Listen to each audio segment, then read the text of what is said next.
काल अमित गोरखे साहेब जे आमचेच भारतीय जनता पार्टीचे आमदार आहेत त्यांनी हा मुद्दावरती लावून धरला आणि आपण कुणी पाहिलं का नाही मला माहिती नाही, परंतु अमित सभागृहामध्ये मी हा मुद्दा मांडला होता की दवाखान्याची बिलं अमर्याद होत आहेत, गरीब माणसाला म्हणजे आजारी पडावं का नाही इथपर्यंत विचार मनात आणण्यासारखी परिस्थिती आहे। कालचं चित्र पाहिलं तर 10 लाख रुपये भरायचे सांगितले। माझ्याकडे एक उदाहरण 32 लाख रुपये त्याचा खर्च होऊन सुद्धा ते पेशंट डेड झालेलं सुद्धा उदाहरण आहे आणि ते 32 लाख रुपये गरिबाचं आहे। तर याच्या बाबतीमध्ये माननीय मुख्यमंत्र्यांनी काल सांगितलेलं आहे, डिक्लेअर केलेलं आहे, याच्यावर स्वतंत्र समिती नेमू।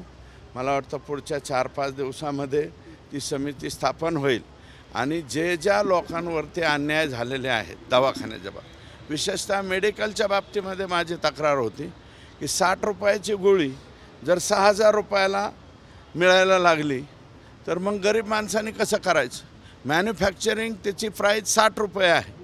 मला आमचेच योगेश सागर म्हणून आमदार आहेत, ते काही 3 का 4 हॉस्पिटल चालवतात, त्यांनी मला खाजगीमध्ये सांगितलं की 60,000 रुपये मॅन्युफॅक्चरिंग डेट असलेलं औषध म्हणजे गोळी शेवट ह्याच्यापर्यंत म्हणजे आमच्या मेडिकलच्या ग्राहकापर्यंत येऊस्तोवर तिची किंमत जर 6,000 रुपये होत असेल आणि मी हा मुद्दा बी मांडला होता की जे हॉस्पिटलचे चालक आहेत त्यांच्या मेहुण्याचंच मेडिकल कसं येतं, त्यांच्या पुतण्याचंच मेडिकल कसं येतं आणि काही ठराविक डॉक्टर ठराविक कंपन्यांचेच इंजेक्शनं प्रेफर का करतात, या सगळ्या गोष्टीचा माननीय मुख्यमंत्री महोदयांनी नेमलेल्या समितीमध्ये उहापोह व्हावा आणि हे जे प्रकार चाललेले आहेत, विशेषतः 1.5 लाखाचा पेशंट म्हणजे 1.5 लाखाचा दवाखाना आणि 2.25 लाखाचं बिल, हे मी म्हणत नाही, तुम्ही रोज लोकांमध्ये आहे, तुम्ही जाऊन चौकशी करा मेडिकलचं बिल किती होतं आहे, हे अतिशय भयावह आहे। म्हणून माननीय मुख्यमंत्र्यांनी नेमलेली समिती, या समितीच्याद्वारे याची चिरफाड व्हावी आणि गरिबातल्या गरीब माणसाला कमीत कमी पैशामध्ये, आणि जे मुख्यमंत्री सहायता निधीच्या कक्षाचे फोन जर घेत नसतील तर यांची एवढी मुजुरी केलीच कशी हा प्रश्न आहे। कारण राज्यामध्ये कोट्यवधी रुपये, शेकडो कोटी रुपये, 300-400 कोटी रुपये कदाचित वर्षालासुद्धा मुख्यमंत्री सहायता निधीचे येतात आणि आता राज्याच्या मुख्यमंत्र्यांनी हे कोणाच्या आमदाराची शिफारस खासदाराची शिफारस काही ठेवलेलं नाही। तुम्ही डायरेक्ट हॉस्पिटलमध्ये जो कोणी पेशंट असेल त्यांनी ऑनलाईन अर्ज करायचा आणि ऑनलाईन अर्जावरती ते पैसे डायरेक्ट पेशंट तिथून म्हणजे बाहेर जायच्या अगोदर म्हणजे सुट्टी व्हायच्या अगोदर DBTद्वारे त्याचं पेमेंट जातं।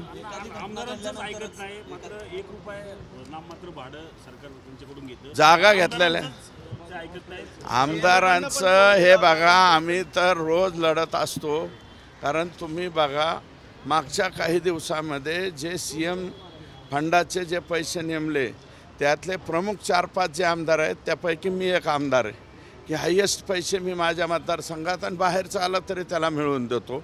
आम्ही सुद्धा सतत फोन करतो। एका पेशंटच्या बाबतीमध्ये फोन करायचं म्हणलं तर 5 डॉक्टरांना फोन लावावा लागतो, 5वा डॉक्टर आम्हाला रिझल्ट देतो। म्हणजे आमची सुद्धा त्या ठिकाणी काही प्रमाणात अवमानच होतोय, पण तो आजपर्यंत आम्ही कधी बोलून दाखवत नव्हतो। पण कालची जी घटना अमित गोरखे साहेबांच्या मला वाटतं PAच्याच घरातलं पेशंट आहे आणि इतकं दुर्दैवी जाणं 3 जीवाचं, हे मला वाटतं अतिशय भयावह। भेटला जाता त्या लॉरेन्स बिश्नोईच्या संदर्भात नाही, तो विषय आजचा काही झाला नाही। मला माझ्या साहेबांकडं मी वेळ मागितलेली होती, मला बाकीचे मतदारसंघातले काही प्रश्न आहेत, डेव्हलपमेंटचे आहेत आणि आमच्या रिअप्रोप्रिएशनच्या काही निधी माझ्या मतदारसंघातल्या जी माझी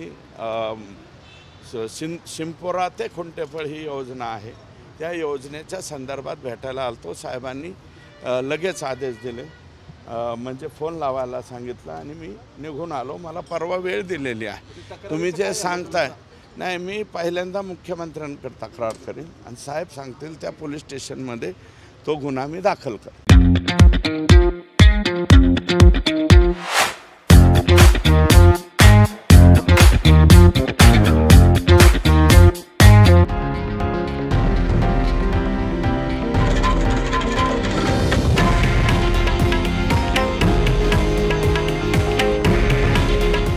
हे आहे देशातील नंबर 1 न्यूज नेटवर्क आणि आपण पाहत आहात TV9 मराठी.